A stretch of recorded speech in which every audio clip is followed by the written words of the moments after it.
So, before we started working together, what was your typical night's sleep like? It would vary. I would say that primarily the issue or the concern that I dealt with was that I could fall asleep and I didn't have too much of a difficulty getting to sleep. But then I have a high stress job as an attorney and I have a lot going on in my personal and professional life that wakes me up around.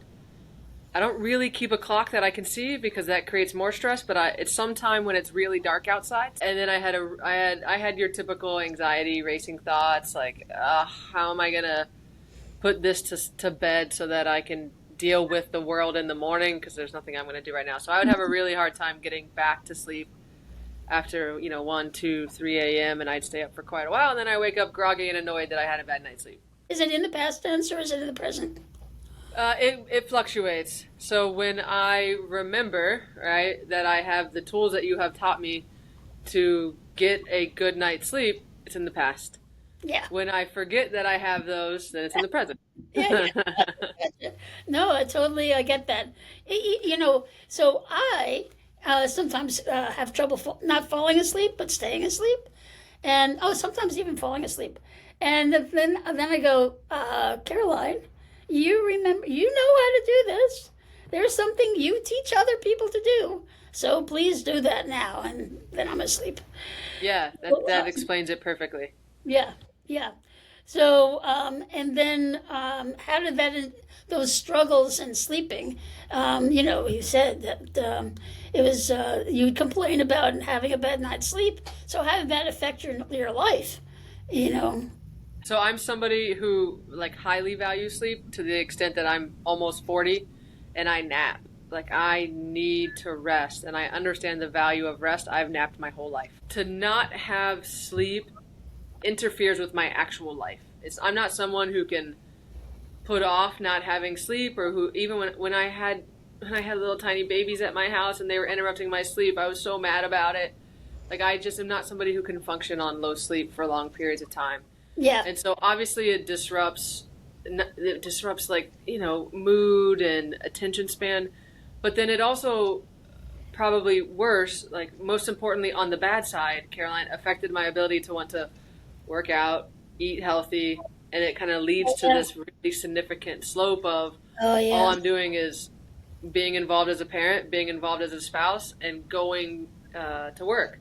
Not really doing any of the things that I need to fill my own cup because all I have time to do is try and sleep. And it's kind of one of those spirally things. It sounds like it was like the keystone to your life, actually. I very strong, my marriage, my kids, sleep. Like I very strongly value sleep. Yeah, yeah, I got that. I got that. So, can you describe what a hypnosis session with me was like? Like, what surprised you the most about the process? Okay. So let's start with how the session is. So I went to your office Yep. because my house is too much chaos. And I actually went to your office as I was just curious. So I was curious about, we met and you said hypnosis and I said yes. And you said, I was like, let's just do it. And then Caroline says, well, you got to have a problem that you bring to me. And I said, well, I don't have any problems. And you're like, yeah, you do. And that's how we discovered sleep as a problem. And so I went to your office because my house is too much chaos. And I decided that I was going to do hypnosis as my own birthday present to myself. And so I went either on my birthday or right around my birthday when I have more people at my house. So Oh, yeah. we went to your office and it's a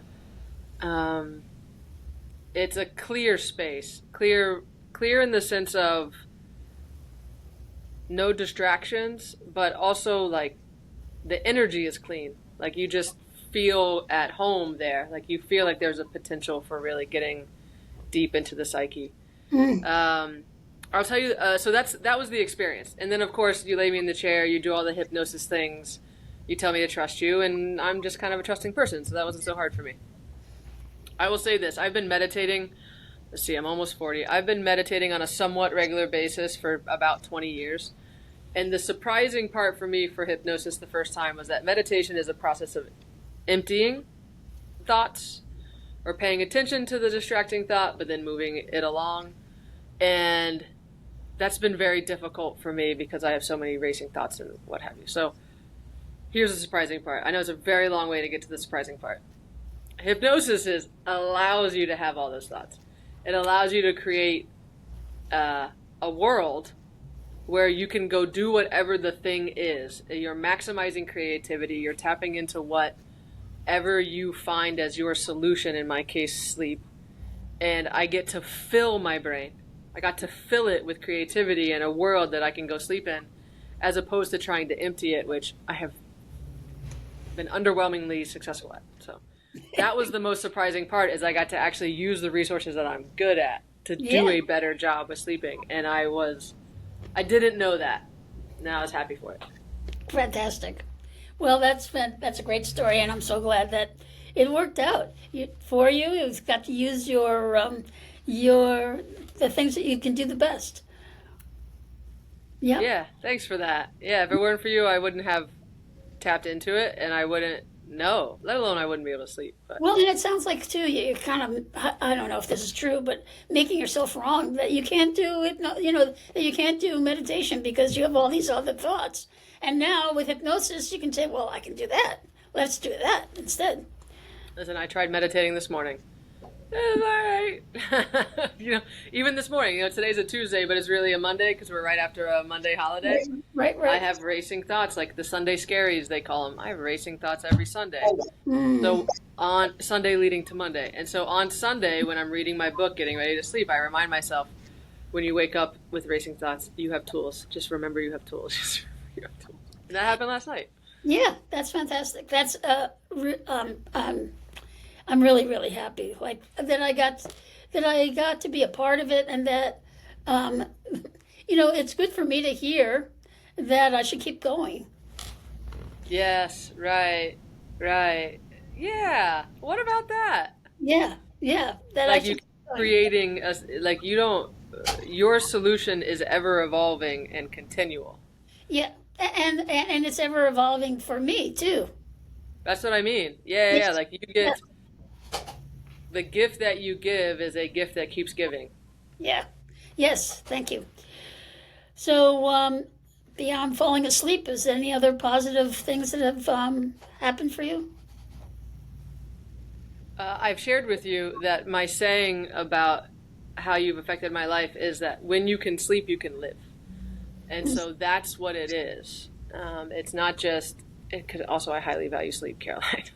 Yeah. It's not just the sleeping, it's that because I'm sleeping now, and you've been on part of this journey with me, I have better health, I have better fitness, I have a better relationship with my spouse, I can tolerate and have more patience for my 4 and 6-year-old because I've created the space where I'm just at rest. And if I can be full of sleep, then I have the ability to have bring more grace and patience to all of those situations, and have that then results in more connection, love. Like it's better. It's just a better life because I can sleep. Yeah, because your cup is full. At least my sleeping cup. I'm still working on the fitness and the nutrition cup, but well, I mean, the thing is that's an ongoing thing for sure too. Yeah, of course. Every day is a new day for that. So let's see. I want to make sure that I ask the questions. So I know we might have covered all this. We worked on giving you tools to access deep sleep, and did you describe those tools? Can you describe them? What the tools that you gave me that I use to sleep? Yeah. And I will say that I also shared it with my 6-year-old when she has trouble sleeping. And she thinks it's silly and fun, and it gives her something to think about other than... Well, that's really kind of it's a redirect. It's kind of like magic in that way. Yes, there you go. And she thinks of it as magic. So, all right, let me tell you the world that I create, and then I'll tell you the world that she creates. Yeah. And so I happened to be wearing a rainbow shirt on the day that Caroline saw me the first time. And so, I'm queer and I love rainbows. So Caroline she offered me the opportunity of being in an elevator or being in the stairs. And I was already kind of in a trance, so I really couldn't do the responding thing because I can focus pretty deeply. And So then we went down some stairs, and she chose to take me down Rainbow Stairs of Ori G. Biv, which was killer. And then Caroline tells you something to the effect of, now there's a really comfy whatever you want it to be at the end of the stairs. I'm a southerner who likes to sit on the porch and drink tea or bevies of your choice, so I chose a rocking chair that's nice and comfy. A good rock, too. You got to have a good long rock in that rocking chair. And then for me, I'm somebody who likes the dichotomy of beaches and forests or water and forests. So that creates a environment of nature and calm and peace. So we kind of walk through a forest. I end up by a river that has like a really long, massive rock that you can climb on, because that's like a childhood thing I liked to do. And it just so happens that the earth has created this rock with a lounging chair in it, like just how the rock is shaped. All right. So I get to just lounge by the rock and listen to the river go, go, go. And then I make a bridge from the rock over to the other side of the river, where there's a cabin that I made that's just full of sleepiness. So the sleepiness that it's full of is, I like to be pampered. So I like spa things. I like baths, really long, delicious, deep baths. And then pillows and fluffy towels, and it's all full of that. So we get in there, we have a nice bath, we put on our favorite lotions and our favorite care, and then we go into the next room that's just full of beds and pillows and fluffiness. And I'll tell you that in the beginning, of course, I had to go down the stairs on the thing, over to all the way up. And as I've, the synapses, as you taught me, start firing. Sometimes I only make it down the stairs before I fall asleep. Sometimes I make it to the river, but it's very rare that I'm making it to the cabin any longer, Yes. because this shit works. So. Yes, that's true. And then my girl, she loves rainbows too, probably just because we do. So she does a rainbow staircase to like a unicorn land, and then she eats sugar or whatever she wants to do, and then she goes and finds a nice cozy spot that she wants to sleep into. And she told me she likes it. I don't know, she smiles about it, and then I don't hear from her until the morning, so that's a win. That's a very good thing. Who cares, really? As long as it works. Yeah, right. And that was a great, that's a very well-developed sacred space you got there. Oh, sacred space. Way to put that. And I've heard other folks that go to the beach. I've heard either people that have done hypnosis with you or outside of you, that I have a buddy who goes and sits on Saturn and looks at the Saturn's rings. Oh. I've known people that go to the beach. I've known people that just go float around in outer space. You can see I deal with spacey people in my life. Yeah, well, you have a Yeah. past in that department. That's right. Yeah. And so it is these imaginative worlds that you get to create, and then you're also tapping into this whole other part of your brain that, with my very analytical, it's like straight nose, linear. It allows an opening of some of that creativity. And it's my view, I don't know if you agree with me, that creativity and art is the kryptonite of anxiety. Like, you can't be both. If you get into the creative side, the anxiety goes away. It can't exist at the same time. Yes. Actually, And it's go ahead. focused, actually. When you're focused on something that you're passionate about, or you are serving someone else, being a contribution to someone else, that's also an antidote, by the way. I like antidote better than kryptonite. Well, kryptonite. It feels like we're solving, we're not killing. So... Okay, antidote, Taylor. Antidote. Yeah, well, whatever works for you, really. Really, there's nothing wrong in the way you say it. In fact, say it the way, I have a friend who will not say not. She doesn't like to say not about things, and I can understand that not, you don't want to not do something because then you do that thing. Don't think about a pink elephant, But sometimes, Exactly. nots. Anyway, so that was that. So what advice would you give someone who's struggling with sleep and maybe not even yet considered hypnosis, but maybe considering hypnosis? Got it. All right. So what advice would I give? So I'm a naturally curious person, which led me to the naturally curious thing that, and so that's probably what I would, as a starting point, I'd say, can you imagine a world where you just can sleep? Can you just imagine a world? Like, what does that look like for you? What does a world with sleep look like for you? And for me, it looked way too compelling not to do it. Plus, I'm naturally curious, right? Yeah, especially I, when you thought you didn't have any problems. yeah, and I'm full of problems, but yes, right. It's You the know, same way, like, I have these little acorns of curiosity that then grow into these massive oak trees. And I'm like, I gotta go do that. I just can't not do that. But that's what I would start with. I was like, just what does it look like for you when you can sleep? And and then the follow up to that is, 'cause sometimes people bite on that, sometimes they don't. Is, this is a choice. Not sleeping is a choice. It's something that you're at this point, and it's kind of harsh, but at this point you're choosing to suffer through that, and there's an option to not. And why choose suffering? there's no reason for that. Yeah, like I know. why Yeah. choose? I just don't get why choose suffering. Plus, Caroline, you're reasonably priced. You can do it on the Zoom world, or you can do it in person. Like, just give it a shot. The more people I see, the less suffering there is in the world, because you, Stephanie, will affect probably 2,500 people. And the people that you see in the world, the people that you see, and the people that they see, and the people that they see. So that is a big dent in the suffering department of the world.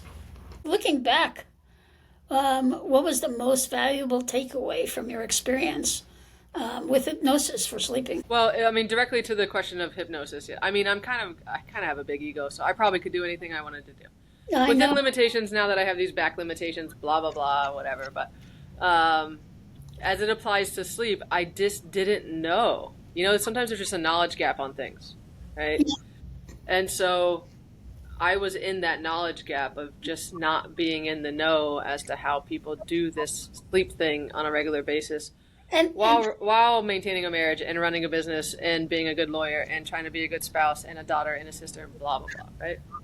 And like now I know, and from knowing you can do, and that's a very special thing yeah, that I did not have access to. fantastic. And the last question is, how do you maintain? You just maintain your sleep habits now, just by, because like you said, you don't even have. Sometimes you don't even make it down the stairs. Sometimes you don't make it to the river, make it. The bridge, this cabin. Like that's a whole thing. Right. So the maintenance is, and this is probably important for listeners for any of the hypnosis, is it's a practice. It's not a thing that, okay, boom, you solve it and it's gone forever. It's a practice. And to the extent, I think, Caroline, you've shared with me that people come for refresher sessions where they need to re-up with their coach, right? You being the coach. But it's a practice. So when I'm having times of better sleep, great. When I'm having times of, things going on in my life that affect my sleep, then I remember Caroline taught me tools. Go to your toolbox. Go to your toolbox. Taylor, go to your toolbox. And I just have to remember that I have the toolbox. And then I practice, and then I practice. Yeah, right. I just have to remember I have the toolbox, and I will say that the moment at whatever 1, 2, 3 a.m. when I remember I have the toolbox is so comforting, because I wake up and I've got whatever racing thought, and I'm like, wait, you can solve this problem, girl. Let's go down to fairy tale land, right, where I go. And the moments that I don't have that, I'm stuck in the thought process. The moments when I don't remember that, I'm stuck in the thought process of, don't solve this problem right now. It can wait until 6 a.m. when you wake up. You can't do anything about it right now. You just need to sleep. And that doesn't work. It simply doesn't work. I have to remember I have the toolbox. Yeah. Yes. Oh, that's fantastic. So, thank you so much for. Caroline, thanks for changing my life. Oh, Made a real difference.